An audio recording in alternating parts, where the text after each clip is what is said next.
Assalamualaikum warahmatullahi wabarakatuh. Perkenalkan, nama saya Hamdi dengan NIM 22087444 akan mewawancarai pelatih ekstrakurikuler SMA 8 Padang, yang dimana beliau bernama Pak Hasmal. Ya, Pak, saya akan bertanya Pak 6 poin pertanyaan, yang dimana bagian satu itu pengalaman dan latar belakang, yang dimana pertanyaannya, apa yang membuat apa menjadi pelatih olahraga Pak? Sesuai dengan keahlian dan skill yang dimiliki. Yang pertama, karena jurusan pendidikan, jurusan kepelatihan dan olahraga yang digemari adalah bola voli dan juga wasit nasional bola voli, di samping memiliki sertifikat pelatih daerah. Kita lanjut pertanyaan kedua, berapa lama Bapak telah menjadi pelatih olahraga Pak? Semenjak tahun 91, wasit dari tahun 85, 91 berkecimpung di dua, melatih di sekolah-sekolah dan wasit jalan terus. 91 berarti itu 34 tahun ya Pak? Iya. 34 tahun. Apa cabang olahraga yang Anda latih Pak? Cabang ada 3, tapi yang spesialisnya adalah bola voli, atletik dan renang. Bola voli, atletik dan renang. Oke, kita lanjut pertanyaan keempat. Apa latar pendidikan Pak? Latar pendidikan, Iya Pak. jurusan kepelatihan, Jurusan FPOK di Padang di bulan 90. Baik, lanjut. Apa pengalaman Bapak sebagai atlet sebelum menjadi pelatih Pak? Wasit nasional dan juga pemain antar kamp. Pemain tarkam di atlet nasional. Kita lanjut bagian kedua untuk perencanaan dan implementasi pelatih. Bagaimana pertanyaan pertama, bagaimana Bapak membuat rencana pelatih untuk atlet Pak? Sesuai dengan bagaimana kita dalam setiap awal tahun pendidikan melihat keadaan kondisi daripada atlet yang dipilih. Faktor yang pertama, faktor daripada fisik si atlet sendiri. Yang kedua, kemauan atau bakat. Yang ketiga, waktu yang tersedia. Yang keempat, sarana prasarana yang dimiliki oleh sekolah. Pak, kita lanjut pertanyaan yang kedua. Apa yang menjadi prioritas dalam perencanaan pelatihan Pak? Kalau di tingkat STTA itu dasar daripada teknik bola voli dan mengikuti kejuaraan pelajar tingkat SLTA dan O2SN. Pak, kita lanjut pertanyaan yang ketiga. Bagaimana Bapak melaksanakan pelatihan sehari-hari Pak? Pelatihan dalam program itu dulu ada 5, tapi melihat keadaan siswa sekarang dengan kesibukan dengan kurikulum Merdeka, maka kita bisa melaksanakan 4 kali seminggu.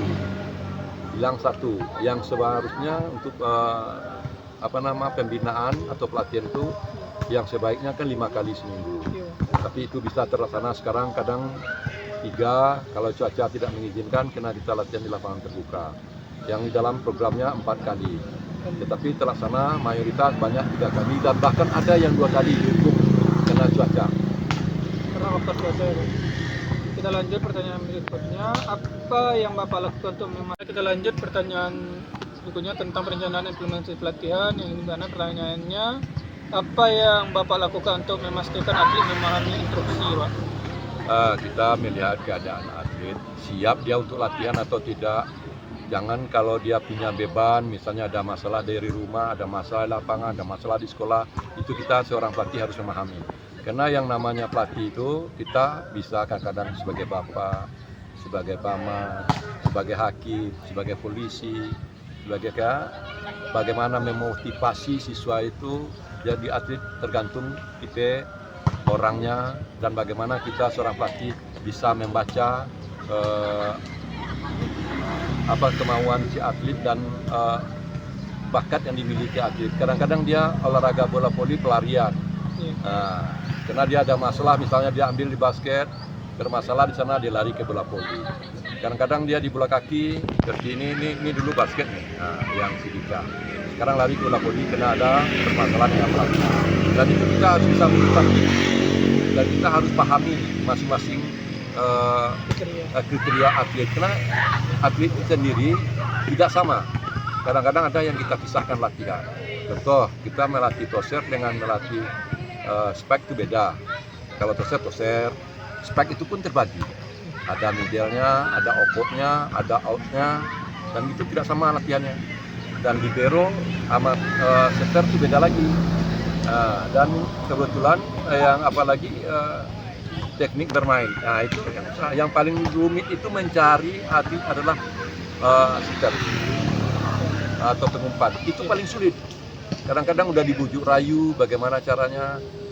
Mayoritas mereka itu hanya ingin jadi spek semua. Kadang-kadang faktor tubuhnya tidak memiliki, net aja tidak sampai, dia mau jadi itu, jadi spek.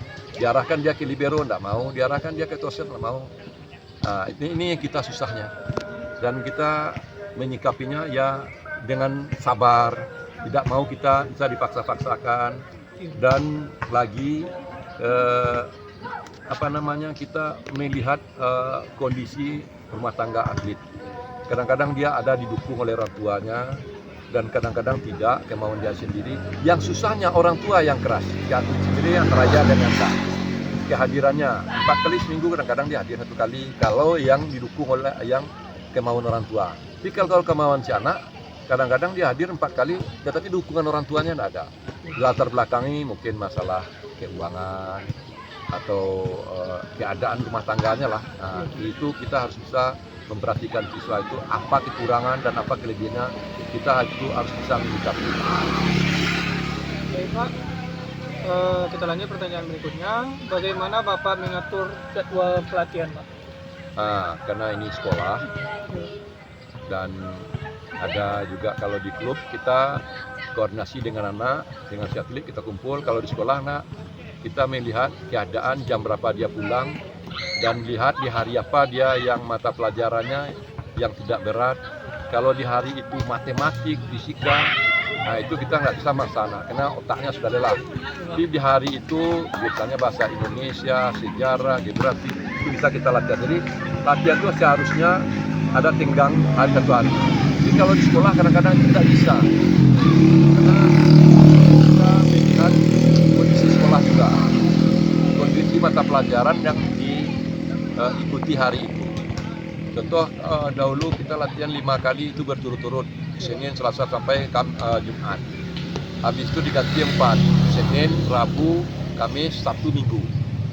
Nah sekarang tetap Senin, Rabu, Sabtu, Minggu. Tapi hari Minggu kadang-kadang tidak terlaksana karena mereka itu yang ikut bola voli ini diharapkan jangan ikut yang lain, tapi kadang mereka ada juga yang ikut paski, ada juga yang ikut bela diri. Nah, ini susah kita tabrakan. Jadi kita akibatnya pembinaan yang kita harapkan kadang-kadang tidak sesuai dengan program yang kita punya. Kita punya program jangka panjang. Kalau SMA ini dia kelas 1 itu kalau main dia untuk lapis 3. Kalau dia kelas 2 itu udah bisa lapis 1 dan lapis 2. Nah, tetapi kalau dia kehadirannya tidak sesuai dengan yang kita harapkan, nah ini yang susah. Maju yang kita harapkan harusnya bisa 6 bulan, kadang-kadang 6 bulan dia baru bisa passing. Kenapa? Karena 1 bulan dia kadang-kadang hadir 3 kali, 4 kali. Nah ini karena orang libur, lihat. Nah berapa? Ini banyak jumlah yang hadir kan? Jadi kalau orang sekolah kadang-kadang hadir 8, kadang hadir 9. Jadi kalau ini lihatlah, padahal jumlahnya semuanya ini 34 orang. Dari jumlah 72 orang, setelah jalan sampai kurang 1 bulan, tinggal 34. Nah, kenapa? Karena mereka ini kita berusaha membuat latihan fisiknya dengan permainan-permainan kecil. Bagaimana kita bisa mengambil dulu hobinya ke bola voli itu. Tapi kalau kita kasih langsung latihan fisik, mereka besok udah nggak mau lagi berat. Jadi boleh kita latihan fisik, tapi kita mempergunakan permainan-permainan yang mereka tidak merasa itu adalah latihan fisik, nyatanya mereka itu sudah cedera. Contoh, kita mengadakan latihan kecepatan dengan permainan bola 2. Dia dibagi 2 kelompok. Tapi sayangnya permainan ini banyak juga yang berdiri karena bolanya 2. Karena di sekolah kita kan dukung bola. Yang sebaiknya itu latihan bola voli itu kan 1 bola 1 orang. Minimal kalau enggaknya 1 bola untuk 2 orang. Jadi kenyataan di sekolah kadang 2 bola yang latihnya 20 orang. Nah, ini banyak kena pandai kita lah mencari bola bagaimana. Ada yang bantuan orang tua, ada yang bantuan dari itu pendekatan kita berteman minta bantuan. Nah inilah makanya bola ini bisa banyak mereka. Sekarang ini bola ada 8. Kalau dulu pimpinan kalau hobi olahraga, sempat di SMA 8 itu latihan kami dulu mempergunakan jumlah siswa yang latihan 25, bola juga 25. Kenapa? Di masa itu olahraga, kepala sekolahnya gila dengan olahraga. Nah, kalau sekarang susah, karena kepala sekolah dia udah eskul yang diandalkan sekarang kan robotik. Nah, ya. Jadi mereka itu uang udah tersebar ke robotik. Setelah keadaan bola voli ini apa adanya lagi yang kita terima. Kita minta bola 10, kadang-kadang datangnya 2. Itu pun 1 tahun. Kalau dulu enggak, kita minta bola 10, kenapa tuh hobi 10? Bahkan bolanya bola hori lagi kasihnya. Saya udah minta jangan bola hori Pak, karena lapangan kita lapangan terbuka. Bolanya itu harusnya kalau indoor tahannya 2 tahun, di lapangan terbuka paling 2 bulan. Nah, itu. Jadi itulah kelemahan dan kelebihan di sekolah.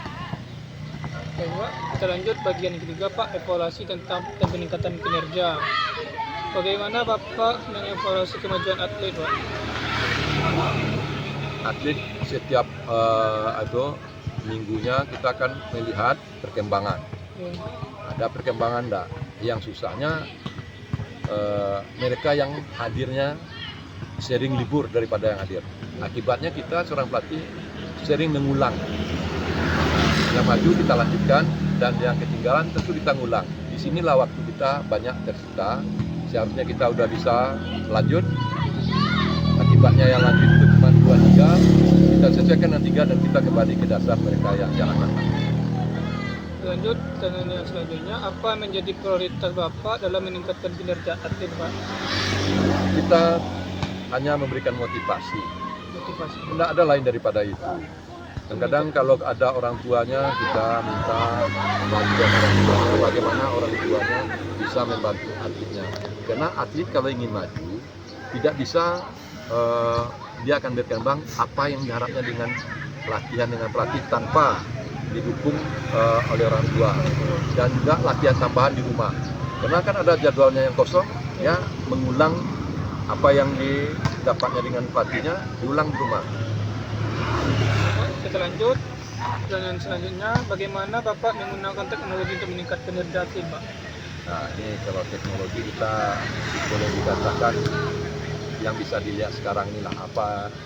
Kadang-kadang saya beri dia tugas cari di YouTube bagaimana yang sebenarnya yang betul dan atau buku apa betul yang dikatakan passing atas itu, apa betul yang dikatakan passing bawah itu, apa itu yang dikatakan smash, dan coba lihat gerakan dan besok kita praktekkan dan kita melihat kemajuan siswa dengan dia ada bantuan dari rumah tuh individu, tidak bisa kita secara kelompok. Nah, misalnya di smash, maju dia di smash sekarang, mungkin di di passing tidak ada perkembangan, makanya kita pisahkan anak mana yang lemah dan mana yang sudah bisa ditingkatkan. Gunakan audio visual untuk bagus gerakan. Memperbaiki gerakan yang dilihat di dalam latihan dan dievaluasi tiap minggu. Makanya hari Sabtu itu latihan pagi, kita bisa sampai jam 11, mulai jam 8. Kadang-kadang tanpa disadari dia ada dulu siapnya.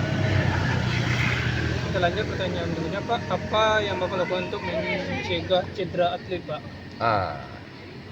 Di sana kita seorang pelatih harus betul-betul melihat jangan anak itu bergerak seenaknya. Contohnya apa? Kita menjelaskan ini bagaimana spek yang bagus, sementara dia tidak melihat dan ngobrol sama teman. Akibatnya nanti fatal.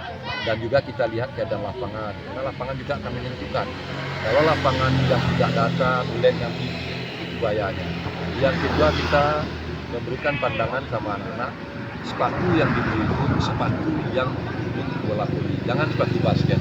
Karena sepatu basket dengan sepatu voli itu beda. Nah, itu kita juga beritahu. Dan juga jam istirahat dia malam kita ingatkan. Jangan kalau seorang atlet jangan sampai lewat jam 10 tidur. Kalau mau buat tugas, buatlah tugas di pulang sekolah atau sesudah latihan. Atau pagi, bangun pagi jam 3 kita sarankan bangun, dia salat, kerjakan. Karena anak bapak atlet yang Pak sarankan, anak bapak kan buat tugasnya jam 3 yang toser itu. Dia wanita, latihan, yang namanya anak kita kan tidak mau dengan kita latihan. Dia lebih cenderung milih orang. Kalau dengan kita kan banyak alasan, sering capek lah, inilah, apa pemberang lah gini. Tapi kalau dengan orang lain dia cepat majunya karena dia tidak bisa berkilah. Dan juga ini yang latihan dengan ini ada juga yang bapaknya ini mantan pemain voli. Nah, tapi dibina oleh orang tuanya di rumah dia tidak mau. Nah, mungkin juga pengaruh dari teman-teman. Kita lanjut bagian 4 Pak, manajemen tim dan komunikasi. Bagaimana Pak mengolah tim atlet Pak? Mengolah tim. Kita kan di dalam tim itu kan ada yang namanya kepengurusan. Kepengurusan daripada ekskul kalau itu di sekolah ada yang namanya koordinator. Tapi saya termasuk di daerah juga koordinator, pembina dan pelatih. Kalau yang biasa pembina dan pelatih hanya merangkap satu dan kita arahkan lagi sekretaris dan bendahara. Ini ada koordinator, ada pembina. Ini tapi kita ikuti aja lah karena namanya sekolah entah apa tujuan kita nggak tahu. Habis itu setiap atlet ada apa-apanya kita bikin link. Dengan link aja dia bisa atau dengan grup. Kita lanjut pertanyaan berikutnya Pak. Bagaimana Bapak berkomunikasi dengan atlet Pak?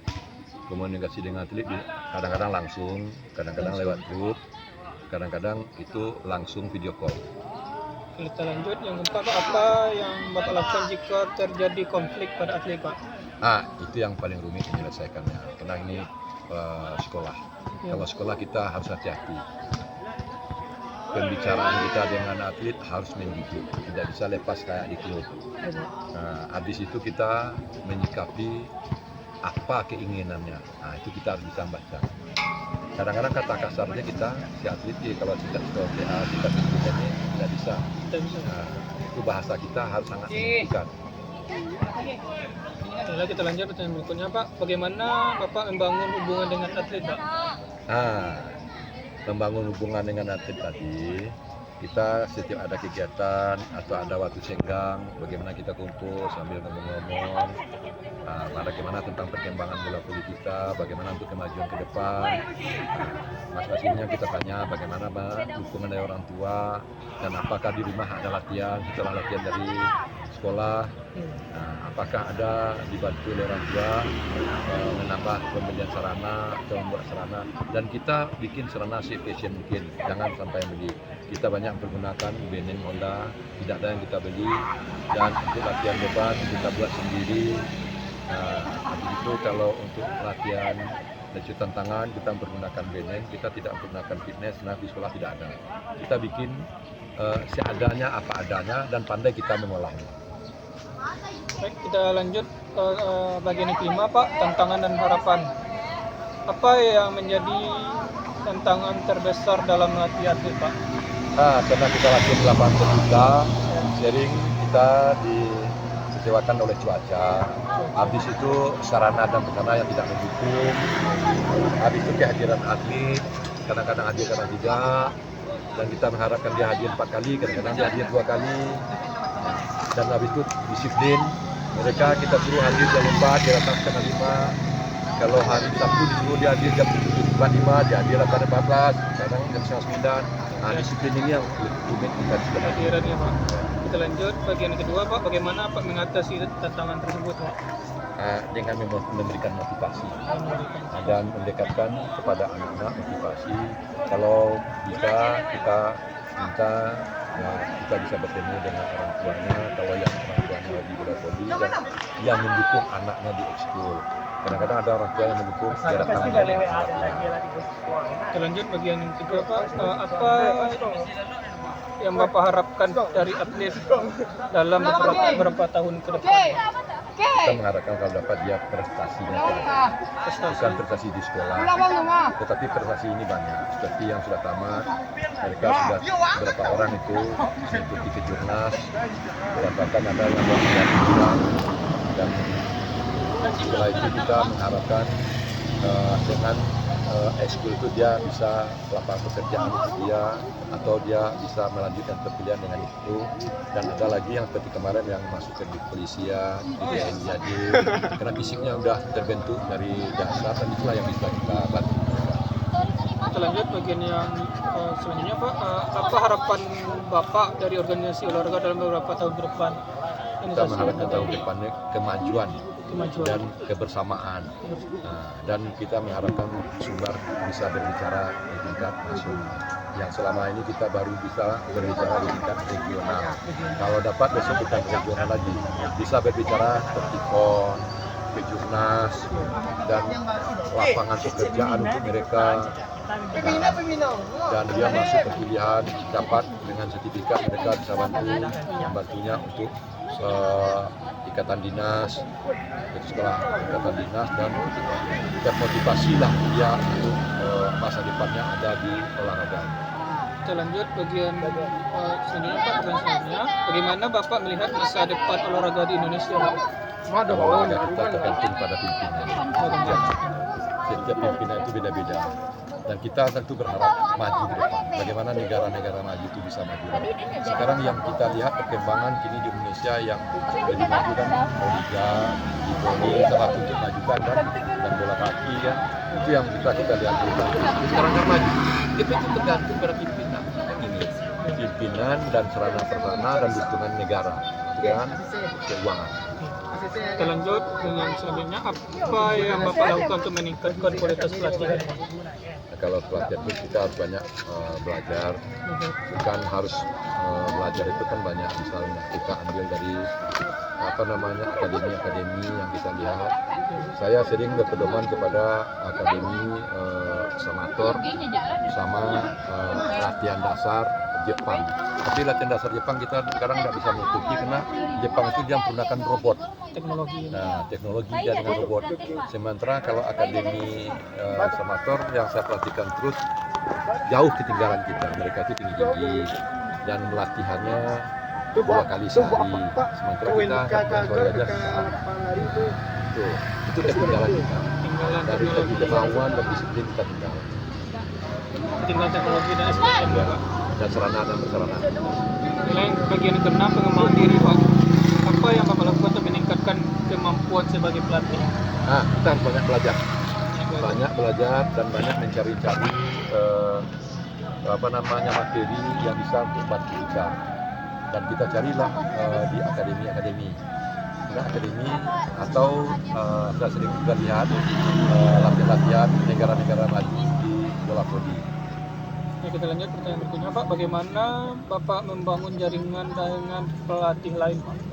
Nah, kita sering tukar pendapat dan melihat orang latihan. Saya sering tukar pendapat dengan Pak Sarul, pejabat dan Pak Saril, sama-sama jurusan Kepel 84. Kita lanjut pertanyaan terakhir Pak, apa yang Bapak lakukan untuk meningkatkan kemampuan komunikasi Pak? Kita jagalah kekeluargaan dan kebersamaan kita di lapangan maupun kekeluargaan bersama pelatih di cabang kita masing-masing. Mungkin telah dijawab semua Pak pertanyaan tentang 6 bagian tersebut. Mungkin sekian Pak pertanyaan yang saya berikan. Ada 6 poin, itu pengalaman dan latar belakang, perencanaan implementasi pelatihan, evaluasi dan meningkatkan kinerja, manajemen dan komunikasi, yang kelima tantangan dan harapan, yang keenam bagian pengembangan diri. Itu sudah terjawab semua oleh Pak Hasmal sebagai pelatih ekstrakurikuler Poli SMA 8 Padang. Sekian dari saya. Assalamualaikum warahmatullahi wabarakatuh. Waalaikumsalam warahmatullahi wabarakatuh.